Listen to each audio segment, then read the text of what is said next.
चलो अज आप स्टार्ट कर रहे हैं तो पहला जो कल वाली चीज़ां कीतियां सी उन्होंने पहले एक बार समराइज करांगे, फिर अगला लैक्चर स्टार्ट करांगे।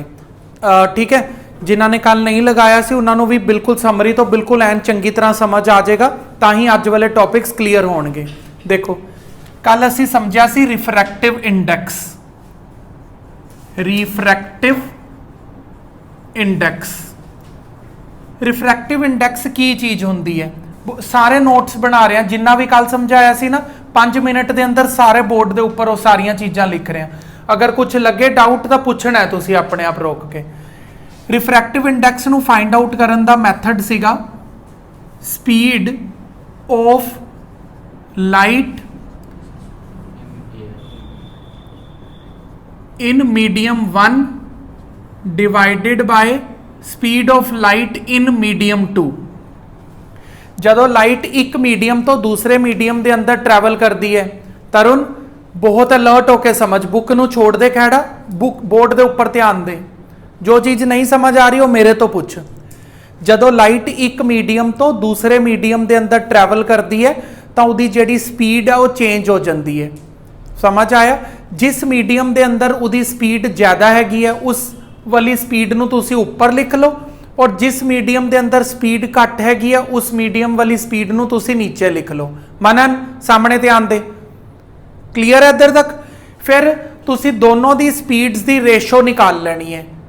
जिवें फॉर एग्जाम्पल लाइट एयर तो अगर ग्लास दे अंदर जा रही है तो एयर दे अंदर कितनी स्पीड है, ग्लास दे अंदर कितनी स्पीड है, दोनों तुहानू स्पीड्स क्वेश्चन के अंदर प्रोवाइडेड होणगियां। देख के इन्ना तो पता लग ही जाता है भी किहड़ी स्पीड वड्डी है किहड़ी स्पीड छोटी है। वड्डी वाली स्पीड तुसी ऊपर रखोगे, छोटी वाली स्पीड तुसी नीचे रखोगे। दोनों की स्पीड की तुसी रेशो जदों निकालोगे तो तुहाडे कोल रिफ्रैक्टिव इंडेक्स आ जाएगा। आ गया समझ? फिर उस तो बाद मैं करवाया, अगर रिफ्रैक्टिव इंडेक्स दा आंसर 1 तो बड़ा आंदा है, अगर रिफ्रैक्टिव इंडेक्स दा आंसर 1 तो बड़ा आंदा है तो इहदा मतलब की है? इहदा मतलब वो डेंसर है देन एयर। किसी भी चीज़ की जिहड़ी रिफ्रैक्टिव इंडेक्स है, किसी भी चीज़ का रिफ्रैक्टिव इंडेक्स कभी भी 1 या 1 तो छोटा नहीं आ सकता। रिफ्रैक्टिव इंडेक्स के आंसर या तो 1 आएंगे या 1 तो बड़े आएंगे। 1 कदों आएगा आंसर? जदों एयर ही है, जदों light air to air travel कर रही है। मनन समझ आ रहा है? जो नहीं समझ आ रहा अपने आप पूछना है। जदों लाइट एयर तो एयर च ट्रैवल कर रही है सिर्फ उदों ही आंसर 1 आएगा, क्योंकि ऊपर भी एयर है नीचे भी एयर है। जो ऊपर भी एयर हुई और नीचे भी एयर हुई, दोनों जगह ते सेम ही तो स्पीड है। सेम स्पीड है तो कटिंग करके आंसर कितना आ जाएगा? 1। बाकी सारे केसेस के अंदर आंसर की आएगा? Greater than 1। समझ आया ये चीज? हुण देखो, फिर मैं अगे तुहानू समझाया सीगा, अगर तुहाडे कोल 2 मीडियम ने, एक मीडियम का रिफ्रैक्टिव इंडेक्स है 1.5, दूसरे मीडियम का रिफ्रैक्टिव इंडेक्स है 2.4। ठीक है, 2 अलग अलग मीडियम ने जिन्हां दा 2 अलग अलग रिफ्रैक्टिव इंडेक्स मैं लिख के दिते ने। हाँ, जिस तेज होंदी है उपर लिखते हैं, जिस स्लो होंदी है नीचे लिखते हैं। ठीक है, जिहदे च तेज होएगी उन्होंने उपर, स्लो वाले नू नीचे, वड्डे नू छोटे नाल डिवाइड करना है। नॉर्मल मैथमैटिक्स, कोई बड़ी गल नहीं है। हुण ये समझ, मैं 2 रिफ्रैक्टिव इंडेक्स की एग्जाम्पल्स लिखियां ने। ठीक है, तो मेरे तो क्वेश्चन पूछ सकते हैं, दसो किहड़े मीडियम च लाइट तेज ट्रैवल करेगी। जिस मीडियम के अंदर रिफ्रैक्टिव इंडेक्स घट होएगा, यानी कि स्पीड है जिहड़ी ये मीडियम 1 है मीडियम 2 है, स्पीड इस मीडियम की ज्यादा होएगी। जिस मीडियम का रिफ्रैक्टिव इंडेक्स घट है उस मीडियम की स्पीड ज्यादा होएगी। देखो रिफ्रैक्टिव इंडेक्स जिहड़ा हैगा और सैकेंड मीडियम का ज्यादा है। रिफ्रैक्टिव इंडेक्स तो सैकेंड मीडियम का ज्यादा है, लेकिन स्पीड है जिहड़ी वो किसदी ज्यादा होएगी? जिस मीडियम का रिफ्रैक्टिव इंडेक्स घट है।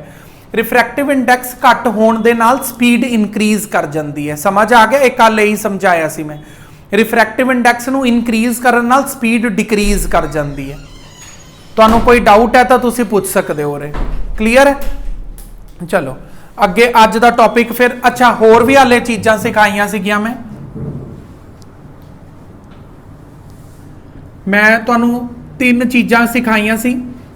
तनवी एक करके तेनों नाल दी नाल समझांदा। स्पीड, फ्रीक्वेंसी ते वेवलेंथ। तरुण ये वाला सारा डाटा क्लीयर है? हुण मैं तेनों ये समझा रहा, जिवें आ देख मैं जिहड़ी इत्थे इन्नी सारी जगह ऑक्यूपाई करके एग्जाम्पल लिखी है, तेनों समझ आई है? ठीक है, इत्थे मैं की दस्सिया तेनों, यही एग्जाम्पल इत्थे लिख दांगा मैं।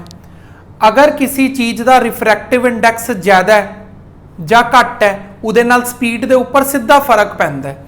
रिफ्रैक्टिव इंडैक्स अगर जिसका भी ज़्यादा होंदा उहदी स्पीड घट हो जाती है, रिफ्रैक्टिव इंडैक्स जिहदा घट होंदा उहदी स्पीड ज़्यादा हो जाती है। यानी कि रिफ्रैक्टिव इंडैक्स नूं चेंज करन नाल स्पीड के उपर फर्क पैंदा है। आ गया तुहानूं समझ? फिर अगला, क्या रिफ्रैक्टिव इंडैक्स के चेंज होने नाल फ्रीक्वेंसी ते चेंज पैंदा है? असीं लिखांगे नो चेंज, इत्थे लिखांगे नो चेंज, क्योंकि फ्रीक्वेंसी सिर्फ और सिर्फ उदों ही चेंज होती है जदों तुसी सोर्स ऑफ लाइट नूं बदलदे हो। जिन्नी देर तक तुसी सोर्स ऑफ लाइट नूं चेंज नहीं करोगे, फ्रीक्वेंसी चेंज नहीं होने वाली। रिफ्रैक्टिव इंडैक्स नूं चेंज करन नाल स्पीड बदलती है लेकिन फ्रीक्वेंसी नहीं बदलती। मनन क्लीयर है? चलो, वेवलेंथ। वेवलेंथ की होंदा है? वेवलेंथ होंदा है दो वेव्स का आपस के अंदर डिस्टेंस। एक वेव यह है, एक वेव यह है। एक वेव उरे तक बनी है, दूसरी वेव उरे तक बनी है। ठीक है, ਜਾਂ ਆਪਾਂ ਐਵੇਂ भी बोल सकते हैं डिस्टेंस बिटवीन द 2 कंसैक्यूटिव क्रस्ट। ਇਹਦੇ बारे मैं ज़्यादा नहीं बोलांगा क्योंकि ਆਪਾਂ ਨੂੰ ਇਸ ਸਿਲੇਬਸ 'ਚ नहीं है। ठीक है, ਹੁਣ जरा अगली गल ਨੂੰ ਧਿਆਨ ਨਾਲ ਸੁਣਨਾ। अगर रिफ्रैक्ट जिवें ਇਹ है रिफ्रैक्टिव इंडैक्स ਜਿਹਦਾ ਘੱਟ ਹੁੰਦਾ ਉਹਦੀ स्पीड ज़्यादा होंदी है ना, ਐਵੇਂ ही ਇੱਧਰ भी है। अगर रिफ्रैक्टिव इंडैक्स ਜਿਹਦਾ ज़्यादा है, वेवलेंथ ਉਹਦੀ घट होएगी।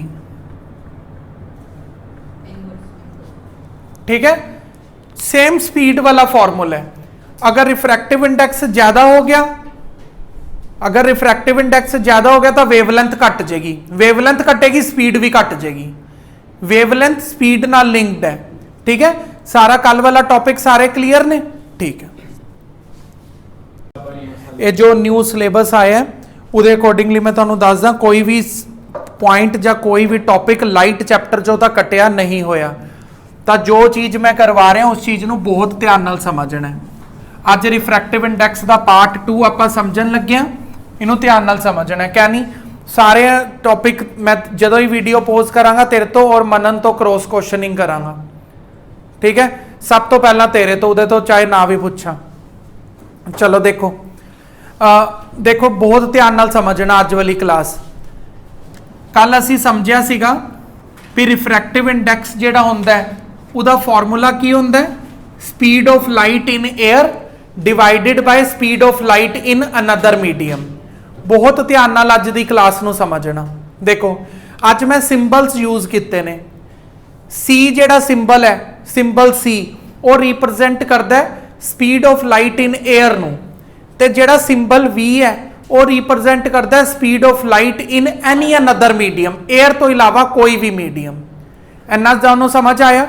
फिर देखो जरा जिहड़ी अगली चीज मैं समझानी है, देखो जिहड़ी मैं चीज समझान लग्या ना उहदे ते ही बेस्ड न्यूमैरिकल्स ने। फिर जदों आपां न्यूमैरिकल करांगे तुहानूं फटाफट समझ आउणगे न्यूमैरिकल्स। जो रिफ्रैक्टिव इंडैक्स हुंदा है, मन्ना तो और कहनी, जो नहीं समझ आएगा ना रोक के पूछना। ये नहीं भी वो कैमरा च रिकॉर्डिंग हो रही है छड्डो उन्हों, अपना सिर्फ समझो, उन्होंने भी डाउट क्लीयर हो जाएंगे तुहाडे नाल। वो तो बोल नहीं सकते, वो यार कोई लिखदा नहीं है। देखो तुसी अपना डाउट पूछो, तुहाडे नाल उन्हां दे भी डाउट क्लीयर हो जाएंगे। की पता वो भी मन च यही डाउट रख के बैठे होण, तुसी पूछोगे उन्हां दे भी क्लीयर हो जाएंगे। इसलिए पूछना जरूर है जो नहीं समझ आ रहा। रिफ्रैक्टिव इंडैक्स ना दो तरह का होंदा है। एक होंदा है absolute refractive index. Absolute refractive index, मैं छोटे सिंबल्स यूज कर रहे हैं, समझ लेना। तो एक है relative refractive index. Absolute refractive index ते रिलेटिव रिफ्रैक्टिव इंडैक्स। जो एब्सोल्यूट रिफ्रैक्टिव इंडैक्स होंदा है वो ये है जो मैं तुहानूं समझाया है। अगर तुसी रिफ्रैक्टिव इंडैक्स नूं फाइंड कर रहे हो एयर चों लाइट किसी दूसरे मीडियम के अंदर सेंड करके, ਤੁਹਾਡਾ ਜਿਹੜਾ ਰਿਫਰੈਕਟਿਵ ਇੰਡੈਕਸ ਹੈ ਉਹ ਤੁਸੀਂ ਫਾਈਂਡ ਆਊਟ ਕੀਤਾ ਹੈ ਉਸ ਮੀਡੀਅਮ ਦੇ ਅੰਦਰ ਲਾਈਟ ਦੀ ਸਪੀਡ ਕਿੰਨੀ ਚੇਂਜ ਹੋਈ ਹੈ 에ਅਰ ਦੇ ਨਾਲ ਕੰਪੈਰੀਟਿਵਲੀ।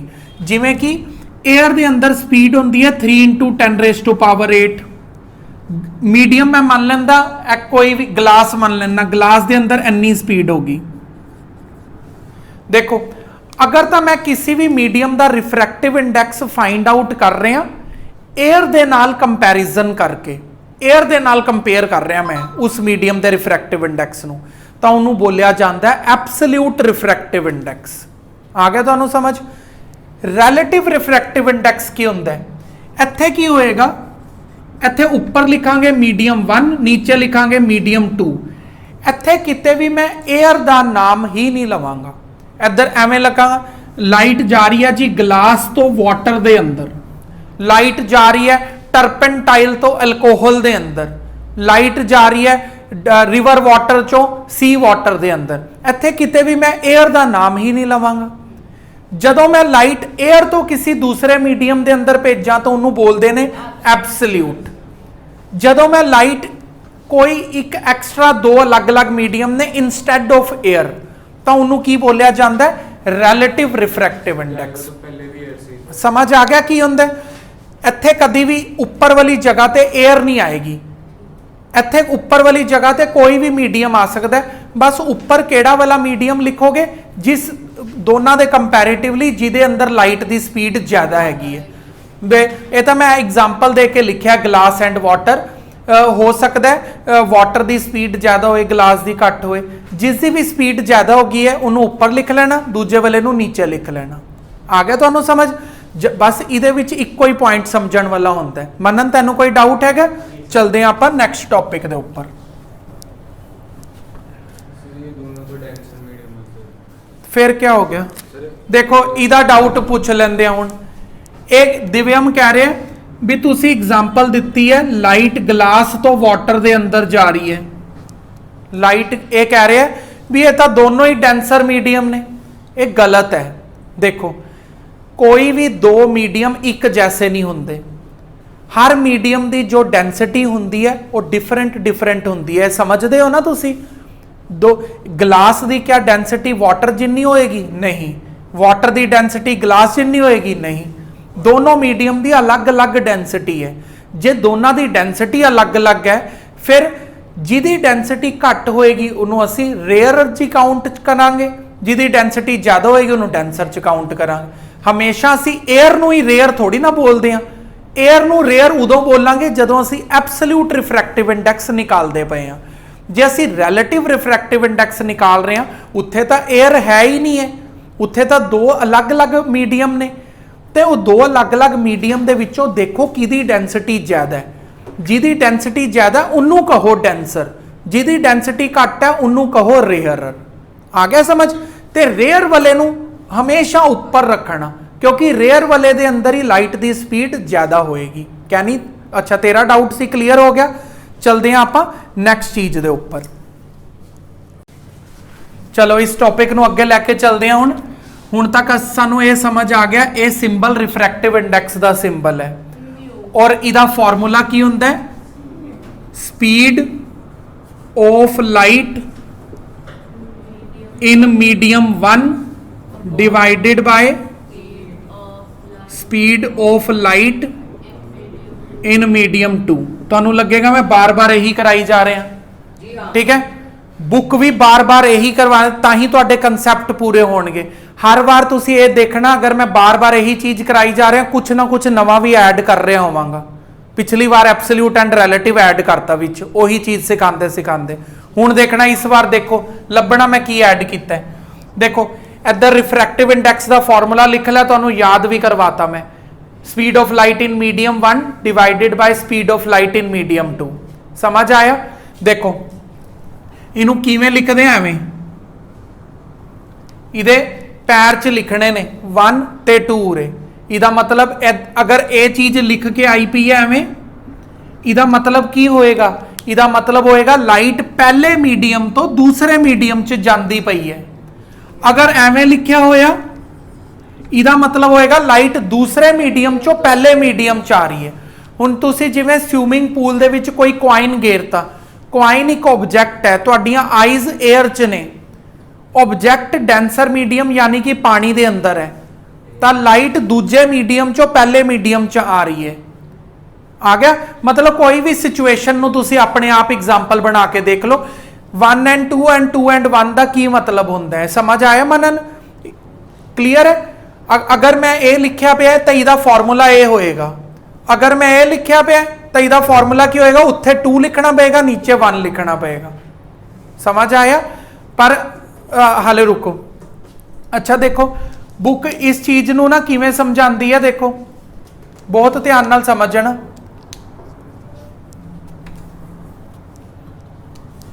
इन्होंने एवं लिखते हैं V1 ओवर V2, ठीक है। V1 का मतलब की है speed of light in the first medium to the speed of light in the second medium. दूसरी चीज नु ध्यान नाल देखो, वर्डिंग नु ध्यान नाल देखना, मैं इधर बोर्ड ते भी लिखांगा, सुनो ध्यान नाल। ये ब्लू बॉक्स दे नीचे वाली लाइन पढ़ रहे हैं, मैं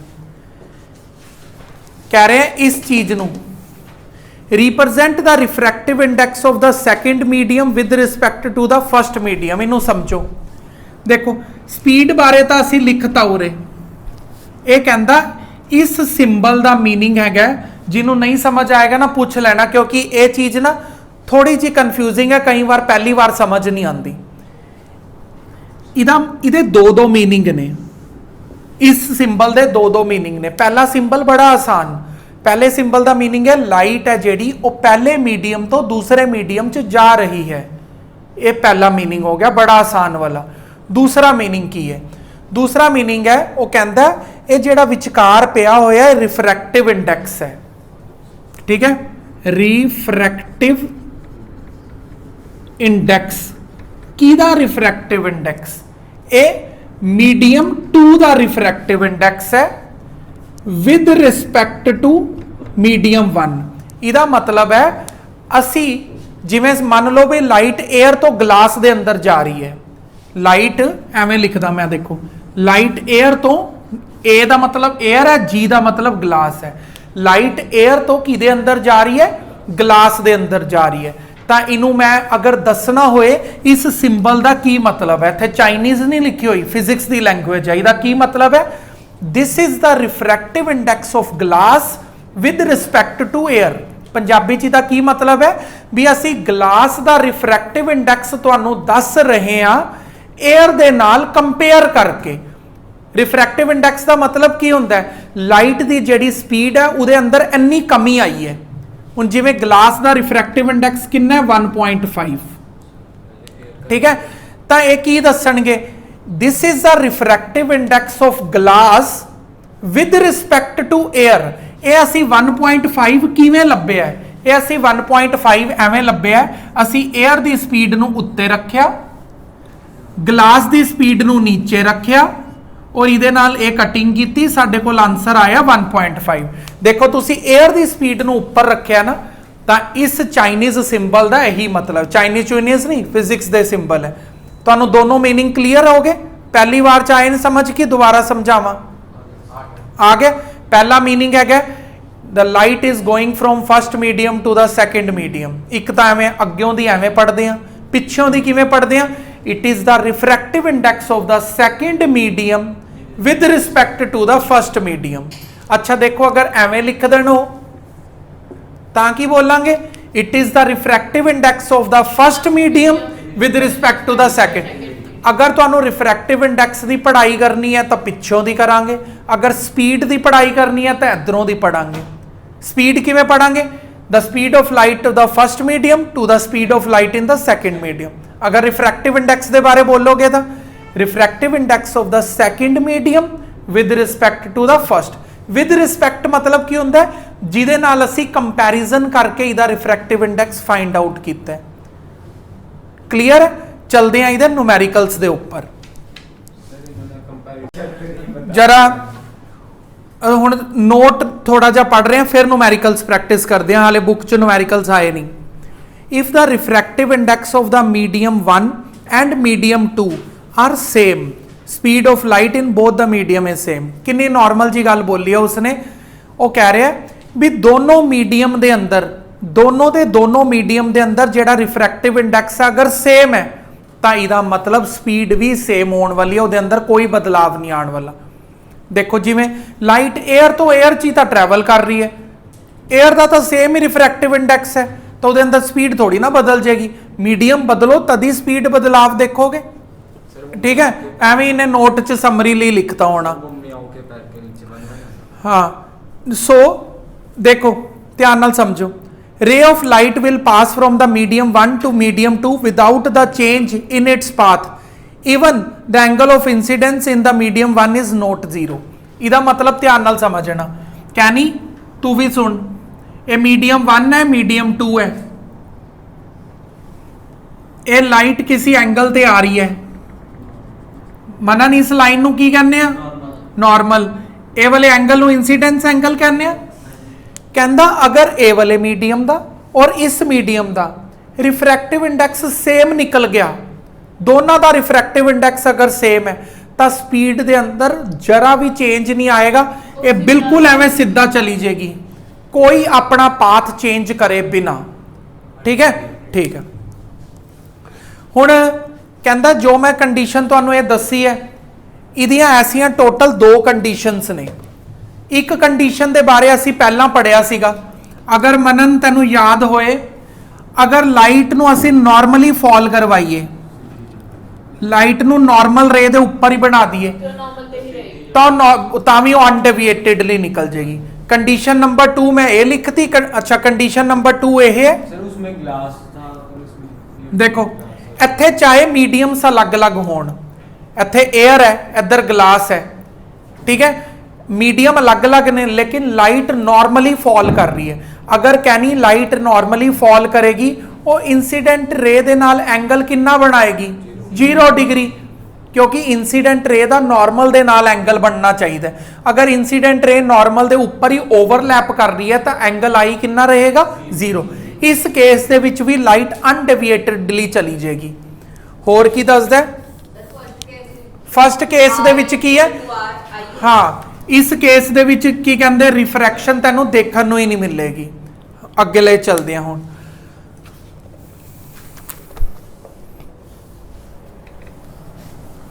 कहनी अगर कोई डाउट है तो हाले पूछ ले, अगे अगे वधी जा रहे हैं, मैं नहीं है चलो अगे आओ जरा। राहुल पूछन लग्या सी कुछ पूछ, ग्लास तो हाँ लाइट ग्लास तो वाटर च जा रही है, बस यही डाउट है। चलो फिर अगे चलते हैं। रिलेशनशिप बिटवीन द 2 वेवलेंथ, नहीं दोबारा बोलदा, relationship between the wavelength in the 2 media. Tarun बहुत ध्यान नाल समझन है, देख तरुण अगर रिफ्रैक्टिव इंडैक्स 2 चीज़ों का अलग अलग है, अगर 2 चीज़ों का रिफ्रैक्टिव इंडैक्स अलग अलग है तो वेवलेंथ भी अलग अलग होएगी। जे वेवलेंथ अलग अलग है तो स्पीड भी अलग अलग होएगी। सेम केड़ी चीज रहती है फिर फ्रीक्वेंसी, समझ आ गया ना। अगर की है ऊपर वाले सिंबल का नाम रिफ्रैक्टिव इंडेक्स, अगर रिफ्रैक्टिव इंडेक्स डिफरेंट है तो वेवलेंथ डिफरेंट, स्पीड भी डिफरेंट। क्लियर है। हुण देखो असी यही चीज नूं हुण डिस्कवर करना है। राहुल तेरा कोई डाउट है क्या? चलो ठीक है, फिर थोड़ा जिहा इधर थोड़ा ध्यान नाल देखना। डिस्टेंस का की फॉर्मूला होंदा है छोटी क्लासां वाले बच्चों नूं? Speed multiply time.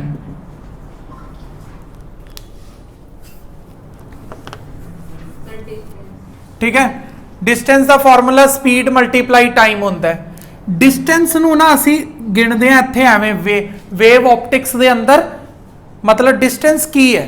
डिस्टेंस होंदा है एक वेव ने कितना डिस्टेंस ट्रैवल किया, उन्होंने वेवलेंथ दे नाल काउंट किया जाता है, ते स्पीड नूं v दे नाल। और इत्थे लाइट की गल हो रही है, लाइट वेव ऑप्टिक्स चल रहा था, v नहीं c लिखांगे। Speed of light in air नूं असीं c नाल डिनोट करते हैं, v नाल नहीं करते। और टाइम नूं तां असीं t लिखते हैं। इन्ना समझ गए तुसीं? ये जिहड़ी चीज़ मल्टीप्लाई हो रही है वो कहनी इधर आके डिवाइड हो जाएगी, इक्वल टू सी। ते 9th क्लास च तुहानूं दस्सिया सीगा 1/t की हुंदा है फ्रीक्वेंसी, 1/t ਕੀ ਹੁੰਦਾ ਫ੍ਰੀਕੁਐਂਸੀ, ਤਾਂ ਇਹ ਨੀਚੇ ਵਾਲੇ t ਨੂੰ ਕੀ ਲਿਖ ਲਾਂਗਾ ਮੈਂ ਫ੍ਰੀਕੁਐਂਸੀ। ਡੈਰੀਵੇਸ਼ਨ ਦੀ 0.1% ਵੀ ਨੀਡ ਨਹੀਂ ਹੈਗੀ ਤੁਹਾਨੂੰ, ਇਹ ਤਾਂ ਮੈਂ ਤੁਹਾਨੂੰ ਬੁੱਕ 'ਚ ਨਾ ਸਿੱਧਾ ਇਹ ਲਿਖਿਆ ਪਿਆ, ਉਹ ਦੱਸਣਗੇ ਨਹੀਂ ਵੀ ਅਸੀਂ ਇੱਥੇ ਪਹੁੰਚੇ ਕਿਵੇਂ ਆ, ਤਾਂ ਮੈਂ ਤੁਹਾਨੂੰ ਕਰਾਇਆ ਬਸ। ਹੁਣ ਦੇਖੋ ਅਗਰ ਫ੍ਰੀਕੁਐਂਸੀ ਦੀ ਵੈਲਿਊ ਕੱਢਣੀ ਹੈ ਤਾਂ ਤੁਸੀਂ ਕੀ ਲਿਖ ਸਕਦੇ ਹੋ c/λ। ਕਲੀਅਰ ਹੈ ਇੱਧਰ ਤੱਕ? ਹੁਣ ਦੂਜੀ ਚੀਜ਼ ਤੇ ਧਿਆਨ ਦਿਓ। ਅੱਛਾ ਹੁਣ ਨਾ ਸਿਰਫ ਆਪਾਂ ਆਪਣੇ ਕੋਲ ਇਹ ਰਿਜ਼ਲਟ ਨੋਟ ਕਰਕੇ ਰੱਖ ਲੈਂਦੇ ਹੋ, ਅਗਰ ਤੁਸੀਂ ਆਪਣੇ ਨੋਟਸ 'ਚ ਬਣਾਉਣਾ ਹੈ ਤਾਂ ਸਕਰੀਨਸ਼ਾਟ ਲੈ ਲਓ, ਬਾਕੀ ਆਪਾਂ ਸਿਰਫ ਰਿਜ਼ਲਟ ਲਿਖ ਲੈਂਦੇ ਆ। C ਦਾ ਮਤਲਬ 에ਅਰ ਨਹੀਂ ਹੁੰਦਾ, C ਦਾ ਮਤਲਬ ਹੁੰਦਾ speed of light in air. ਠੀਕ ਹੈ, ਜਰਾ ਹੁਣ ਧਿਆਨ ਨਾਲ ਸਮਝਣਾ। ਹਿਮਾਂਸ਼ ਯਾਰਨਿੰਗ ਕਰਨੀ ਬੰਦ ਕਰ।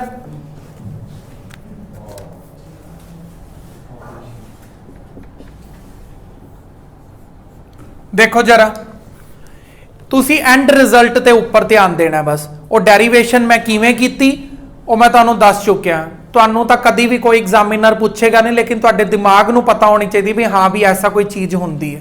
ਠੀਕ ਹੈ, ਇਹ ਕਲੀਅਰ ਹੈ? ਹਿਮਾਂਸ਼ ਦੇਖ, ਹੁਣ ਲਾਈਟ 에ਅਰ ਤੋਂ ਕਿਸੇ ਦੂਜੇ ਮੀਡੀਅਮ ਦੇ ਅੰਦਰ ਜਾ ਰਹੀ ਹੈ ਤਾਂ ਮੈਂ C ਦੀ ਜਗ੍ਹਾ ਤੇ ਕੀ ਲਿਖ ਦਾਂਗਾ V ਲਿਖ ਦਾਂਗਾ, ਕਿਉਂਕਿ ਲਾਈਟ ਦੀ ਸਪੀਡ 에ਅਰ ਦੇ ਵਿੱਚ ਜਿਹੜਾ ਸਿੰਬਲ ਹੈ ਉਹ C ਹੈ। ਦੂਜੇ ਮੀਡੀਅਮ 'ਚ ਜਾ ਕੇ ਉਹਦਾ, ਹਰ ਦੂਜੇ ਮੀਡੀਅਮ 'ਚ ਜਾ ਕੇ ਉਹਦਾ ਸਿੰਬਲ V ਹੈ। ਦੂਜੇ ਮੀਡੀਅਮ 'ਚ ਜਦੋਂ ਜਾਏਗਾ ਤਾਂ ਵੇਵਲੈਂਥ ਵੀ ਬਦਲ ਜਾਏਗੀ, ਉਹਨੂੰ ਲੈਮਡਾ ਡੈਸ਼ ਲਿਖ ਲੈਂਦੇ ਆ। ਦੱਸੋ ਇਹ ਕਲੀਅਰ ਹੈ? ਫ੍ਰੀਕੁਐਂਸੀ ਨੂੰ ਨਹੀਂ ਚੇਂਜ ਕੀਤਾ, ਉਹ ਪਤਾ ਨਾ ਤੁਹਾਨੂੰ, ਫ੍ਰੀਕੁਐਂਸੀ ਸਿਰਫ ਸੋਰਸ ਚੇਂਜ ਕਰਨ ਤੇ ਚੇਂਜ ਹੁੰਦੀ ਹੈ, ਐਵੇਂ ਨਹੀਂ ਚੇਂਜ ਹੋਣ ਵਾਲੀ। ਹੁਣ ਅਗਰ ਤੁਸੀਂ ਇਹ ਦੋਨੋਂ ਇਕੁਏਸ਼ਨਾਂ ਨੂੰ ਕੰਪੇਅਰ ਕਰੋ, F ਨਾਲ F ਕੱਟ ਗਿਆ, C/λ ਕਿਹਦੇ ਇਕੁਅਲ ਆ ਗਿਆ V/λ ਡੈਸ਼ ਦੇ। ਅਗਰ ਮੈਂ ਇਹਨਾਂ ਨੂੰ ਭਿੜਵਾ ਦਾਂ, ਲੜਾਈ ਕਰਵਾ ਦਾਂ ਇਹਨਾਂ ਦੀ, ਇਹ ਆਪਸ 'ਚ ਦੇਖੋ ਲੜਨ ਲੱਗ ਗਏ, ਮਤਲਬ ਕ੍ਰੋਸ ਮਲਟੀਪਲਾਈ ਆ ਗਿਆ ਸਮਝ। ਤਾਂ ਲੈਮਡਾ ਡੈਸ਼ ਦੀ ਵੈਲਿਊ ਕੀ ਆ ਜਾਏਗੀ V/λ/C। ਇੰਨਾ ਸਮਝ ਆਇਆ ਤੁਹਾਨੂੰ? ਠੀਕ ਹੈ, ਦੱਸੋ ਇੱਥੇ ਤੱਕ ਕੋਈ ਡਾਊਟ ਹੈਗਾ? ਫੇਰ ਹੀ ਮੈਂ ਅਗਲਾ ਸਟੈਪ ਦੱਸਾਂਗਾ। ਠੀਕ ਹੈ, दो अलग अलग मीडियम है। ਹਾਂ ਦੋ ਅਲੱਗ-ਅਲੱਗ ਮੀਡੀਅਮ ਨੇ। ਦੇਖੋ ਇਹ ਪਹਿਲਾਂ 에ਅਰ ਸੀਗੀ, ਇਹ ਦੂਜਾ ਕੋਈ ਮੀਡੀਅਮ ਹੈ। ਠੀਕ ਹੈ, ਫ੍ਰੀਕੁਐਂਸੀ ਸੇਮ ਸੀ ਇਸ ਲਈ ਮੈਂ ਕੈਨਸਲ ਕਰਤੀ। ਫਿਰ ਇਹ ਦੋਨਾਂ ਨੂੰ ਮੈਂ ਕੰਪੇਅਰ ਕੀਤਾ, ਫਿਰ ਕ੍ਰੋਸ ਮਲਟੀਪਲਾਈ ਕੀਤਾ, ਲੈਮਡਾ ਡੈਸ਼ ਦੀ ਵੈਲਿਊ ਆ ਗਈ। ਕਲੀਅਰ ਹੈ? ਹੁਣ ਦੇਖੋ ਜਰਾ ਅਗਲੀ ਚੀਜ਼ ਨੂੰ ਧਿਆਨ ਨਾਲ ਦੇਖਣਾ, ਇੱਥੇ ਹਾਲੇ ਖਤਮ ਨਹੀਂ ਹੋਇਆ ਮੇਰਾ ਕੰਮ। ਰਿਫਰੈਕਟਿਵ ਇੰਡੈਕਸ ਦਾ ਫਾਰਮੂਲਾ ਹੁੰਦਾ C/V, ਹੁੰਦਾ ਨਾ। C ਦਾ ਮਤਲਬ Gaurang speed of light in air divided by speed of light in any other medium. ਲੇਕਿਨ ਇੱਥੇ ਉਲਟਾ ਲਿਖਿਆ ਪਿਆ ਹੈ ਨਾ। ਇੱਥੇ ਮਤਲਬ ਅਗਰ ਮੈਂ ਇਹ ਚੀਜ਼ ਕਰਦਾ ਹੈ ਨਾ, ਦੇਖੋ ਰਿਫਰੈਕਟਿਵ ਇੰਡੈਕਸ ਦਾ ਮਤਲਬ ਕੀ ਹੁੰਦਾ, ਮੰਨਾ ਤੂਰੇ ਦੇਖ ਧਿਆਨ ਨਾਲ। ਰਿਫਰੈਕਟਿਵ ਇੰਡੈਕਸ ਦਾ ਮਤਲਬ ਕੀ ਹੁੰਦਾ C/V। ਇੱਥੇ ਤਾਂ V/C ਲਿਖਿਆ ਪਿਆ, ਇਹਨਾਂ ਨੇ ਉਲਟਾ ਲਿਖਿਆ ਪਿਆ। ਅਗਰ ਮੈਂ ਇਹਨੂੰ ਇੱਥੇ ਉਲਟਾ ਕਰਾਂਗਾ ਤਾਂ ਇਹ ਵੀ ਉਲਟਾ ਕਰਨਾ ਪਏਗਾ ਮੈਨੂੰ, ਯਾਨੀ ਕਿ ਆ ਚੀਜ਼ ਦੀ ਵੈਲਿਊ ਕੀ ਹੈ 1/, ਯਾਨੀ ਕਿ ਇਹ ਦੇਖੋ। ਹੁਣ ਅਗਰ ਤੁਸੀਂ ਕੀ ਕਹਿੰਦੇ, ਦੋ ਅਲੱਗ-ਅਲੱਗ ਮੀਡੀਅਮ ਨੇ, ਦੇਖੋ ਤੁਸੀਂ ਕੀ ਯਾਦ ਕਰਨਾ ਸੀਗਾ, ਇਹ ਜਿੰਨਾ ਮੈਂ ਇਰੇਜ਼ ਕਰ ਦਾਂਗਾ ਨਾ ਉਨਾ ਤੁਸੀਂ ਕੁਝ ਨਹੀਂ ਕਰਨਾ। ਇਹ ਸਿਰਫ ਇਸ ਫਾਰਮੂਲੇ ਤੇ ਪਹੁੰਚਣ ਲਈ ਮੈਂ ਇੰਨਾ ਕੁਝ ਕਰਵਾਇਆ। ਠੀਕ ਹੈ, ਜਦੋਂ ਪੇਪਰ ਚੱਲ ਰਹੇ ਨੇ, ਟੈਸਟ ਚੱਲ ਰਹੇ ਨੇ, ਤੁਸੀਂ ਸਿਰਫ ਇਸ ਰਿਜ਼ਲਟ ਦੇ ਉੱਪਰ ਧਿਆਨ ਦਿਓਗੇ, ਨਾ ਕਿ ਡਰਾਈਵ ਕਰਕੇ ਉੱਥੇ ਪਹੁੰਚਣਾ ਕਿਵੇਂ ਹੈ। ਠੀਕ ਹੈ, ਡਰਾਈਵ ਸਿਰਫ ਪਹਿਲੀ ਵਾਰ ਸਮਝਣ ਲਈ ਹੁੰਦਾ ਹੈ। ਠੀਕ ਹੈ, ਦੇਖੋ ਦੂਜੇ ਮੀਡੀਅਮ ਦਾ ਜਿਹੜਾ ਵੇਵਲੈਂਥ ਆ ਉਹ ਕਿਵੇਂ ਫਾਈਂਡ ਆਊਟ ਕਰੋਗੇ, ਵੇਵਲੈਂਥ ਇਨ 에ਅਰ ਡਿਵਾਈਡਡ ਬਾय ਉਹ ਕਿਹੜੇ ਮੀਡੀਅਮ 'ਚ ਜਾ ਰਹੀ ਹੈ, ਉਸ ਮੀਡੀਅਮ ਦਾ ਰਿਫਰੈਕਟਿਵ ਇੰਡੈਕਸ ਕਿੰਨਾ ਹੈ। ਦੋਨਾਂ ਦੀ ਅਗਰ ਤੁਸੀਂ ਰੇਸ਼ੋ ਨਿਕਾਲ ਦਿੰਦੇ ਹੋ, ਦੂਸਰੇ ਮੀਡੀਅਮ ਦੀ ਵਿੱਚ ਵੇਵਲੈਂਥ ਪਤਾ ਲੱਗ ਜਾਏਗੀ। ਜਿਵੇਂ ਲਾਈਟ ਕੀ ਹੋ ਰਹੀ ਹੈ, ਲਾਈਟ ਅਗਰ 에ਅਰ ਤੋਂ ਕਿਹਦੇ ਅੰਦਰ ਜਾ ਰਹੀ ਹੈ, ਗਲਾਸ ਦੇ ਅੰਦਰ। ਠੀਕ ਹੈ, ਤੁਹਾਨੂੰ 에ਅਰ ਦਾ ਵੇਵਲੈਂਥ ਪਤਾ ਹੈ। ਠੀਕ ਹੈ, ਤੁਸੀਂ ਗਲਾਸ ਦਾ ਵੇਵਲੈਂਥ ਫਾਈਂਡ ਆਊਟ ਕਰਨਾ ਹੈ। ਸਮਝ ਆ ਗਿਆ? ਤਾਂ ਤੁਹਾਨੂੰ ਕੀ ਪਤਾ ਹੋਣਾ ਚਾਹੀਦਾ, ਅਗਰ ਤੁਸੀਂ ਗਲਾਸ ਦਾ ਵੇਵਲੈਂਥ ਫਾਈਂਡ ਆਊਟ ਕਰਨਾ ਹੈ, ਤੁਹਾਨੂੰ ਗਲਾਸ ਦਾ ਰਿਫਰੈਕਟਿਵ ਇੰਡੈਕਸ ਪਤਾ ਹੋਣਾ ਚਾਹੀਦਾ।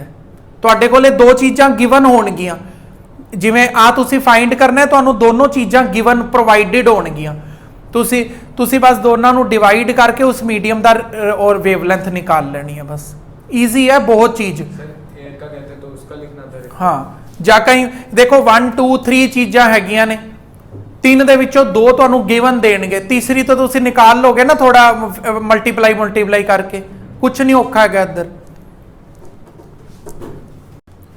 ਦੇਖੋ ਇਹ ਅੱਜ ਦੀ ਕਲਾਸ ਦਾ ਲਾਸਟ ਟੌਪਿਕ ਹੈ ਔਰ ਇਹ ਐਸਾ ਟੌਪਿਕ ਹੈ ਇਹਦੇ ਵਿੱਚੋਂ ਬਹੁਤ ਜ਼ਿਆਦਾ ਕੁਐਸਚਨਸ ਪੁੱਛੇ ਜਾਂਦੇ ਨੇ ਇਹਦੇ 3 ਪੁਆਇੰਟਸ ਮੈਂ ਤੁਹਾਨੂੰ ਅਲੱਗ-ਅਲੱਗ ਸਮਝਾਵਾਂਗਾ ਔਰ ਜਿੰਨਾ ਵੀ ਅੱਜ ਦਾ ਕਰਵਾਇਆ ਨਾ ਸਭ ਤੋਂ ਜ਼ਿਆਦਾ ਜਾਨਦਾਰ ਟੌਪਿਕ ਹੈ ਇਹ ਵਾਲਾ ਗਿਰਾ ਰਹਿਣ ਦੋ ਬਾਅਦ ਚ ਉਠਾਉਂਦੇ ਆ ਜਾਂ ਤੁਸੀਂ ਦੋਨਾਂ ਚੋਂ ਕੋਈ ਉਠਾ ਦਿਓ ਦੇਖੋ ਬਹੁਤ ਧਿਆਨ ਨਾਲ ਸਮਝਣਾ ਰਿਫਰੈਕਟਿਵ ਇੰਡੈਕਸ ਕਿਹੜੀ ਚੀਜ਼ਾਂ ਦੇ ਉੱਪਰ ਡਿਪੈਂਡ ਕਰਦਾ ਹੈ ਠੀਕ ਹੈ ਬਹੁਤ ਧਿਆਨ ਨਾਲ ਸਮਝਣੀ ਹੈ ਕੋਈ ਵੀ ਚੀਜ਼ ਐਸਾ ਨਾ ਹੋਏ ਵੀ ਇਹ ਐਵੇਂ ਹੀ ਛੋੜ ਚੱਲ ਰਹਿਣ ਦੇ ਐਵੇਂ ਨਹੀਂ ਹੋਣਾ ਚਾਹੀਦਾ ਦੇਖੋ ਸਭ ਤੋਂ ਪਹਿਲਾਂ ਰਿਫਰੈਕਟਿਵ ਇੰਡੈਕਸ ਡਿਪੈਂਡ ਕਰਦਾ ਹੈ ਨੇਚਰ ਆਫ ਮੀਡੀਅਮ ਦੇ ਉੱਪਰ ਠੀਕ ਹੈ ਨੇਚਰ ਆਫ ਮੀਡੀਅਮ ਦੇ ਉੱਪਰ ਉਹ ਮੀਡੀਅਮ ਇੱਕ ਤਾਂ ਪਹਿਲੀ ਗੱਲ ਤਾਂ ਟਰਾਂਸਪੇਰੈਂਟ ਮੀਡੀਅਮਸ ਦੀ ਗੱਲ ਕਰ ਰਹੇ ਹਾਂ ਕੋਈ ਹੋਰ ਮੀਡੀਅਮ ਨੂੰ ਦਿਮਾਗ 'ਚ ਨਹੀਂ ਲੈ ਕੇ ਆਣਾ ਨੇਚਰ ਆਫ ਮੀਡੀਅਮ ਦਾ ਮਤਲਬ ਹੈਗਾ ਉਸ ਮੀਡੀਅਮ ਦੀ ਡੈਂਸਿਟੀ ਕਿੰਨੀ ਹੈ ਉਸ ਮੀਡੀਅਮ ਦੀ ਡੈਂਸਿਟੀ ਬਹੁਤ ਜ਼ਿਆਦਾ ਹੈ ਕਿ ਬਹੁਤ ਘੱਟ ਹੈ ਸਮਝ ਆਇਆ ਜਿਸ ਮੀਡੀਅਮ ਦੀ ਡੈਂਸਿਟੀ ਜ਼ਿਆਦਾ ਹੁੰਦੀ ਹੈ ਉਹਨਾਂ ਚੀਜ਼ਾਂ ਦਾ ਰਿਫਰੈਕਟਿਵ ਇੰਡੈਕਸ ਵੀ ਜ਼ਿਆਦਾ ਹੁੰਦਾ ਹੈ more density more refractive index ठीक है मैं और लिख देना की समझाया है more density equal to more refractive index समझ आ गया जिन्ना हुण एक मिनट तरुण बस एक एग्जांपल दे दा फिर तेरा डाउट लेना हाँ देखो की चीज है भी मेरे को वाटर ही है वाटर दियां भी दो अलग अलग टाइप ने ओशियन वाटर ते रिवर वाटर अगर तुसी ओशियन वाटर ਨੂੰ ਕਲੈਕਟ ਕਰੋ ਉਹਦੇ ਅੰਦਰ ਬਹੁਤ ਸਾਰਾ ਸਾਲਟ ਪ੍ਰੈਜ਼ੈਂਟ ਹੁੰਦਾ ਉਹ ਜ਼ਿਆਦਾ ਗਾੜਾ ਹੈਗਾ ਉਹ ਜ਼ਿਆਦਾ ਡੈਂਸਰ ਹੈ ਰਿਵਰ ਵਾਟਰ ਦੇ ਅੰਦਰ ਨਹੀਂ ਹੈ ਸਾਲਟ ਸਿਰਫ ਮਿਨਰਲਸ ਨੇ ਉਹ ਘੱਟ ਡੈਂਸਰ ਹੈ ਡੈਂਸਰ ਦੋਨੋਂ ਨੇ ਲੇਕਿਨ ਅਗਰ ਆਪਾਂ ਕੰਪੈਰੀਜ਼ਨ ਕਰੀਏ ਰਿਵਰ ਵਾਟਰ ਘੱਟ ਡੈਂਸਰ ਹੈ ਸੀ ਵਾਟਰ ਤੋਂ ਆ ਗਿਆ ਸਮਝ ਤਾਂ ਜਿਹੜਾ ਲਿਕੁਇਡ ਜ਼ਿਆਦਾ ਡੈਂਸਰ ਹੈ ਉਹਦਾ ਰਿਫਰੈਕਟਿਵ ਇੰਡੈਕਸ ਵੀ ਜ਼ਿਆਦਾ ਹੋਏਗਾ ਉਹਦੇ ਅੰਦਰ ਲਾਈਟ ਸਲੋ ਟਰੈਵਲ ਕਰੇਗੀ ਠੀਕ ਹੈ ਮਨਨ ਆ ਗਿਆ ਹੁਣ ਤੂੰ ਸਪੀਡ ਨਾਲ ਰਿਲੇਟਡ ਡਾਊਟ ਪੁੱਛਿਆ ਨਾ ਆਪਣਾ ਪਹਿਲਾਂ ਰਿਫਰੈਕਟਿਵ ਇੰਡੈਕਸ ਦੇ ਬਾਰੇ ਜਾਣਕਾਰੀ ਹਾਸਿਲ ਕਰੋ ਫਿਰ ਸਪੀਡ ਦੇ ਬਾਰੇ ਬੋਲੋ ਸਿੱਧਾ ਨਹੀਂ 에ਅਰ ਵੀ ਅਲੱਗ-ਅਲੱਗ ਹੋ ਸਕਦੀਆਂ ਨੇ ਮੈਂ ਇੱਕ ਮਿੰਟ ਦੇਖ ਲਾਂ ਨਹੀਂ ਦੇਖੋ ਅਗਲਾ ਟੌਪਿਕ ਉਹੀ ਹੈ ਦੇਖੋ ਅਗਲਾ ਤੁਸੀਂ ਪਹਿਲਾਂ ਸਮਝ ਲਿਆ ਦੂਜਾ ਹੈਗਾ ਫਿਜ਼ੀਕਲ ਕੰਡੀਸ਼ਨ ਇਹਨੂੰ ਧਿਆਨ ਨਾਲ ਸਮਝਣਾ ਫਿਜ਼ੀਕਲ ਕੰਡੀਸ਼ਨ ਨੂੰ ਹੁਣ ਅਗਰ ਮੈਂ ਗੱਲ ਕਰ ਰਿਹਾ ਦੋ ਅਲੱਗ-ਅਲੱਗ ਮੀਡੀਅਮ ਦੀ ਠੀਕ ਹੈ ਉਹ ਤਾਂ ਚਲੋ ਗੱਲ ਹੋ ਗਈ ਖਤਮ ਹੁਣ ਅਸੀਂ ਗੱਲ ਕਰ ਰਹੇ ਹਾਂ ਫਿਜ਼ੀਕਲ ਕੰਡੀਸ਼ਨਸ ਦੀ ਦੇਖੋ ਹਵਾ 'ਚ ਹੀ ਗੱਲ ਕਰ ਲੈਂਦੇ ਹਾਂ 에ਅਰ ਦਾ ਰਿਫਰੈਕਟਿਵ ਇੰਡੈਕਸ ਸਭ ਤੋਂ ਘੱਟ ਹੁੰਦਾ ਨਾ ਇਹਨੂੰ ਆਪਾਂ 1 ਤੋਂ ਇਨਕਰੀਜ਼ ਕਰ ਸਕਦੇ ਹਾਂ ਕਿਵੇਂ ਠੰਡਾ ਕਰਕੇ 에ਅਰ ਦੇ ਟੈਂਪਰੇਚਰ ਨੂੰ ਡਾਊਨ ਕਰ ਦਿਓ ਜਿਵੇਂ ਇਸ ਕਮਰੇ ਦੇ ਅੰਦਰ 에ਅਰ ਕੰਡੀਸ਼ਨਡ ਹੈ ਕਮਰਾ ਹਵਾ ਠੰਡੀ ਹੋ ਰਹੀ ਹੈ ठंडी अंदर ठंडी हवा है बाहर गर्म हवा है समझ आ गया ए वाली हवा का रिफ्रैक्टिव इंडेक्स देखो और बाहर वाली हवा का रिफ्रैक्टिव इंडेक्स देखो बहुत डिफरेंट होएगा जी हाँ नहीं दस रहा मैं जेड़ी हवा ठंडी होएगी उदा ज्यादा रिफ्रैक्टिव इंडेक्स होएगा समझना क्यों जदों असी हवा नूं ठंडा करदे हां मॉलिक्यूल्स नीयर आ जांदे ने गर्म करन ते मॉलिक्यूल्स दूर चले जांदे ने जिन्ना एयर का टैंपरेचर डाउन जाता रहेगा उन्ना रिफ्रैक्टिव इंडैक्स इनक्रीज जाता रहेगा ठंडी हवा का जिहड़ा रिफ्रैक्टिव इंडैक्स है वो ज़्यादा होता है यानी कि फिजिकल कंडीशंस से भी डिपेंड करन लग गया रिफ्रैक्टिव इंडैक्स बाहर गर्म है बहुत हवा बाहर रिफ्रैक्टिव इंडैक्स घट होएगा अंदर पूरा कमरा ठंडा पे ठंडी हवा तो इसका मतलब अंदर रिफ्रैक्टिव इंडैक्स ज़्यादा होएगा तुहानूं ये समझ आ गया तीसरी सब तो खतरनाक चीज़ खतरनाक ता बोल रहे हैं ज्यादा टीचर इसी टॉपिक चो आंसर निकाल क्वेश्चन निकालते हैं फेवरेट टॉपिक होंदा एग्जामिनर दा इस टॉपिक चो क्वेश्चन पाना जरा ध्यान नाल समझना कलर ऑफ द लाइट जिवें तुसी सुन रहे सीगे ना मैं अज बहुत बार वो टॉपिक रिपीट किया सीगा refractive index is equal to speed of light in medium 1 speed of light medium 2। अगली क्लास च मैं ਇਹ ਵਾਲੇ ਟੌਪਿਕ ਨੂੰ ਬਹੁਤ ਵਾਰ ਰਿਪੀਟ ਕਰਾਂਗਾ ਕਿਉਂਕਿ ਇਹ ਵਾਲਾ ਟੌਪਿਕ ਅੱਗੇ ਬੜਾ ਵਾਈਡ ਹੈ। ਅੱਜ ਜਿੰਨਾ ਕੁ ਹੈ ਉਹਨਾਂ ਧਿਆਨ ਨਾਲ ਸਮਝਣਾ। ਸਾਡੇ ਕੋਲ ਜਿਹੜੇ ਕਲਰਸ ਹੁੰਦੇ ਨੇ ਨਾ ਉਹ ਕੁਝ 7 ਕਲਰਸ ਹੁੰਦੇ ਨੇ। ਵਿਬਗਿਓਰ VIBGYOR, violent IndiGo, blue, green, yellow, orange, red. ਠੀਕ ਹੈ, ਤੇ ਇसी ਪੈਟਰਨ ਦੇ ਵਿੱਚ ਲਿਖਿਆ ਮੈਂ ਵਿਬਗਿਓਰ। ਜਿਹੜਾ ਰੈੱਡ ਕਲਰ ਹੈ, ਰੈੱਡ ਕਲਰ ਨੂੰ ਮੈਂ ਸਭ ਤੋਂ ਉੱਪਰ ਲਿਖਿਆ ਹੈ। ਰੈੱਡ ਕਲਰ ਦਾ ਰਿਫਰੈਕਟਿਵ ਇੰਡੈਕਸ ਹੈ ਜਿਹੜਾ ਮਿਨੀਮਮ ਹੈ। ਰੈੱਡ ਕਲਰ ਦਾ ਰਿਫਰੈਕਟਿਵ ਇੰਡੈਕਸ ਕੀ ਹੈ? ਮਿਨੀਮਮ ਹੈ। ਵਾਇਲੈਂਟ ਕਲਰ ਦਾ ਰਿਫਲੈਕਟਿਵ ਇੰਡੈਕਸ ਕੀ ਹੈ? ਮੈਕਸਿਮਮ ਹੈ। ਅਗਰ ਰਿਫਰੈਕਟਿਵ ਇੰਡੈਕਸ ਮਿਨੀਮਮ ਹੋਏਗਾ ਤਾਂ ਵੇਵਲੈਂਥ ਮੈਕਸਿਮਮ ਹੋਏਗੀ, ਸਪੀਡ ਵੀ ਮੈਕਸਿਮਮ ਹੋਏਗੀ। ਸਮਝ ਆ ਗਿਆ? ਕਲਰ ਦੇ ਉੱਪਰ ਵੀ ਡਿਪੈਂਡ ਕਰਦਾ ਹੈ ਵੀ ਤੁਸੀਂ ਗਲਾਸ ਸਲੈਬ ਚੋਂ ਲਾਈਟ ਤਾਂ ਪਾਸ ਕਰ ਰਹੇ ਹੋ, ਕਿਹੜੇ ਕਲਰ ਦੀ ਕਰ ਰਹੇ ਹੋ ਇਹ ਵੀ ਡਿਪੈਂਡ ਕਰਦਾ ਹੈ। ਹਮੇਸ਼ਾ ਸੂਰਜ ਦੀ ਰੋਸ਼ਨੀ ਲੈ ਕੇ ਨਹੀਂ ਘੁੰਮ ਰਹੇ ਹੋਵਾਂਗੇ ਅਸੀਂ। ਠੀਕ ਹੈ, ਸਾਡੇ ਕੋਲ ਅਲੱਗ-ਅਲੱਗ ਕਲਰਸ ਦੀਆਂ ਲਾਈਟ ਨੇ। ਠੀਕ ਹੈ, ਮੈਂ ਤੁਹਾਨੂੰ ਬੁੱਕ ਮੈਂ ਜੋ ਦੱਸ ਰਿਹਾ ਬੁੱਕ ਵੀ ਇੰਨਾ ਹੀ ਦੱਸਦੀ ਹੈ। ਬੁੱਕ ਸਿਰਫ ਆਖਰੀ ਵਾਲਾ ਔਰ ਸਟਾਰਟਿੰਗ ਵਾਲਾ ਦੱਸ ਦਿੰਦੀ ਹੈ। ਥੋੜਾ ਵਿੱਚ ਆਪਾਂ ਸਮਝ ਇਹਦਾ ਮਿਨੀਮਮ ਹੈ, ਥੋੜਾ ਦਾ ਵੱਧ ਜਾਏਗਾ, ਥੋੜਾ ਹੋਰ ਵੱਧ ਜਾਏਗਾ, ਹੋਰ ਵੱਧ ਜਾਏਗਾ, ਹੋਰ ਵਧਿਆ ਇੱਥੇ ਸਭ ਤੋਂ ਜ਼ਿਆਦਾ ਵੱਧ ਗਿਆ। सर वो रेड लेजर होते हैं सर, मैं आपको भी ਹਾਂ ਰਾਹੁਲ ਪੁੱਛ ਲੈ ਪਹਿਲਾਂ ਡਾਊਟ। सर ਇਹਦਾ ਇੰਡੀਵਿਜੂਅਲ ਕਲਰਸ ਦਾ ਦੱਸ ਰਹੇ, ਜਿਹੜੀ ਵਾਈਟ ਲਾਈਟ ਹੁੰਦੀ ਹੈ ਕੰਬਾਈਨਡ ਸਾਰਾ। ਬਿਲਕੁਲ, ਜਿਹੜੀ ਵਾਈਟ ਲਾਈਟ ਹੁੰਦੀ ਹੈ, ਜਿਹੜੀ ਸਨ ਤੋਂ ਲਾਈਟ ਆ ਰਹੀ ਹੈ, ਉਹ white light combination of 7 different colours. ਠੀਕ ਹੈ, ਕੰਬੀਨੇਸ਼ਨ ਆਫ 7 ਡਿਫਰੈਂਟ ਕਲਰਸ ਜਦੋਂ ਆ ਜਾਣਗੇ ਉਦੋਂ ਆਪਾਂ ਇਹ ਟੌਪਿਕ ਦੀ ਗੱਲ ਹੀ ਨਹੀਂ ਕਰਾਂਗੇ। ਉੱਥੇ ਤਾਂ ਸਾਰੀਆਂ ਲਾਈਟਸ ਕੰਬਾਈਨ ਹੋ ਕੇ ਆ ਗਈਆਂ। ਜਦੋਂ ਇਹ ਟੌਪਿਕ ਤਾਂ ਆਉਂਦਾ ਜਦੋਂ ਕੁਐਸਚਨ ਦੇ ਵਿੱਚ ਗੁਰਾਂਗ ਸਪੈਸ਼ਲੀ ਲਿਖਿਆ ਹੋਇਆ ਆਏਗਾ you are provided with a monochromatic beam of light. Monochromatic ਦਾ ਮਤਲਬ ਹੁੰਦਾ ਹੈ ਵੀ ਤੁਹਾਨੂੰ ਅਲਾਉਡ ਹੈ ਤਾਂ ਅਲਾਉਡ ਇੱਕ ਸਿੰਗਲ ਕਲਰ ਨੂੰ ਪਾਸ ਕਰਨਾ, ਉਹ ਵੀ ਦੱਸਣਗੇ ਕਿਹੜਾ ਕਲਰ। ਸਮਝ ਆ ਗਿਆ? ਜੋ ਰਾਹੁਲ ਨੇ ਗੱਲ ਕੀਤੀ ਹੈ ਬਹੁਤ ਵਧੀਆ ਗੱਲ ਕੀਤੀ ਹੈ। ਸੂਰਜ ਤੋਂ ਜਿਹੜੀ ਰੋਸ਼ਨੀ ਆ ਰਹੀ ਹੈ ਉਹ ਤਾਂ 7 ਰੰਗਾਂ ਦਾ ਮਿਕਸਚਰ ਹੈ। ਹਾਂ ਠੀਕ ਹੈ, ਫਿਰ ਅਸੀਂ ਸਿਰਫ ਆਈ ਦੀ ਗੱਲ ਕਰਾਂਗੇ, ਫਿਰ ਇੱਥੇ ਨਹੀਂ ਗੱਲ ਕਰਾਂਗੇ। ਇਹ ਵਾਲੀ ਗੱਲ ਸਿਰਫ ਉਦੋਂ ਕਰਾਂਗੇ ਜਦੋਂ ਸਪੈਸ਼ਲੀ ਮੈਂਸ਼ਨ ਕਰਕੇ ਦੇਗਾ ਵੀ ਗਲਾਸ ਸਲੈਬ ਚੋਂ ਮੋਨੋਕ੍ਰੋਮੈਟਿਕ ਲਾਈਟ ਪਾਸ ਕਰੋ। ਇੱਕ ਵਾਰ ਥੋੜਾ ਜਿਹਾ ਬੁੱਕ ਚੋਂ ਦੇਖ ਲਓ, ਵੈਸੇ ਮੈਂ ਕਰਤਾ ਪੂਰਾ ਐਕਸਪਲੇਨ, ਤੁਸੀਂ ਹੁਣੇ ਮੇਰੇ ਵੀਡੀਓ ਆਫ ਕਰਨ ਤੋਂ ਬਾਅਦ ਦੇਖ ਲੈਣਾ। ਇਹਨੂੰ ਬੁੱਕ ਨੇ ਐਵੇਂ ਲਿਖਿਆ ਬਸ। ਠੀਕ ਹੈ, ਇਹ ਤੁਹਾਨੂੰ ਪਤਾ ਰਹਿਣਾ ਚਾਹੀਦਾ ਕਿਉਂਕਿ ਇਹ ਜਿਵੇਂ ਜਿਵੇਂ ਮੈਂ ਅਗਲੇ ਟੌਪਿਕਸ ਕਰਾਵਾਂਗਾ ਨਾ ਅਗਲੀ ਕਲਾਸ 'ਚ ਇੰਨੀ ਕੁ ਚੀਜ਼ ਦੱਸਤੀ, ਇਹ ਦੱਸਣ ਤੋਂ ਬਾਅਦ ਅਗਲੀ ਚੀਜ਼ ਦੱਸਾਂਗਾ ਤਾਂ ਇਹ ਪਤਾ ਹੋਣੀ ਚਾਹੀਦੀ ਹੈ। ਰਿਫਰੈਕਟਿਵ ਇੰਡੈਕਸ ਹੁਣ ਟੋਟਲ 3 ਚੀਜ਼ਾਂ ਦੇ ਉੱਪਰ ਡਿਪੈਂਡ ਕਰਦਾ ਹੈ। ਠੀਕ ਹੈ ਮਨਨ? ਪਹਿਲੀ ਚੀਜ਼ ਮੀਡੀਅਮ ਦੇ ਉੱਪਰ, ਜ਼ਿਆਦਾ ਗਾੜਾ ਹੈ ਕਿ ਉਸ ਤੋਂ ਵੀ ਜ਼ਿਆਦਾ ਗਾੜਾ ਹੈ ਕਿ ਹਲਕਾ ਹੀ ਹੈ।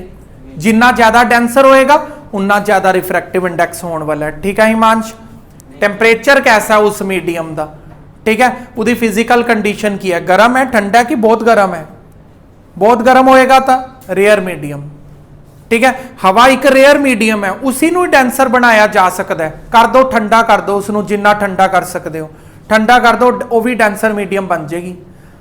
ठीक है, मैं ਤੁਹਾਨੂੰ ਇੱਕ ਇਹਦੀ ਐਗਜ਼ਾਮਪਲ ਦੇ ਕੇ ਸਮਝਾਉਂਦਾ। ਹੁਣ ਜਿਵੇਂ ਇਹ ਮੋਟਾ ਹਲਵਾਈ ਹੈ,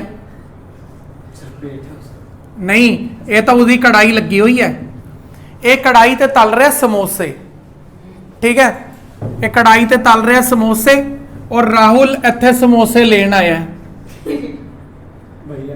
ठीक है, राहुल इधर समोसे लेन आया, राहुल दे दोस्त इत्थे खड़े ने साइकिलिंग करके थक गए ने, इधर खड़े ने, राहुल नूं भेजदा भी तू समोसे ले आ, राहुल इधर हलवाई दे कोलों समोसे पैक करवा रहे, हलवाई कहंदा समोसे खत्म हो चुके ने, हुणे ताजे तल के देना, ठीक है।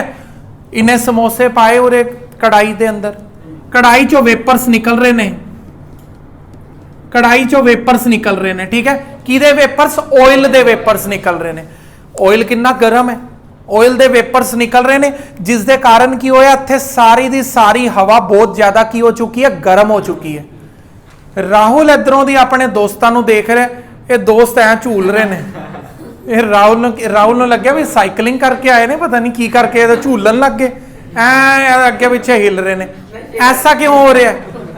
ठीक है, मतलब राहुल ਨੂੰ बड़ी कन्फ्यूजन हुई ये उत्थे बैठे बैठे हिल क्यों रहे ने, ये सारा कुछ फ्लिकर करता होया क्यों दिख रहा, मेरी अखां खराब ने कि ये पागल हो गए।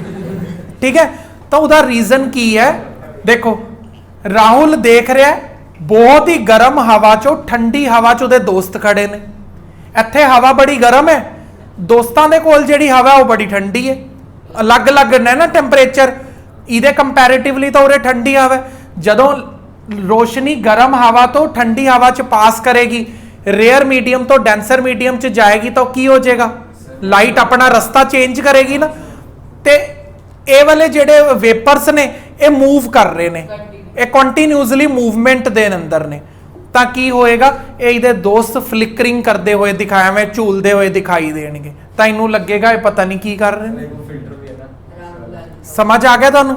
ਚਲੋ ਮਿਲਦੇ ਆ ਤੁਹਾਨੂੰ ਨੈਕਸਟ ਕਲਾਸ 'ਚ।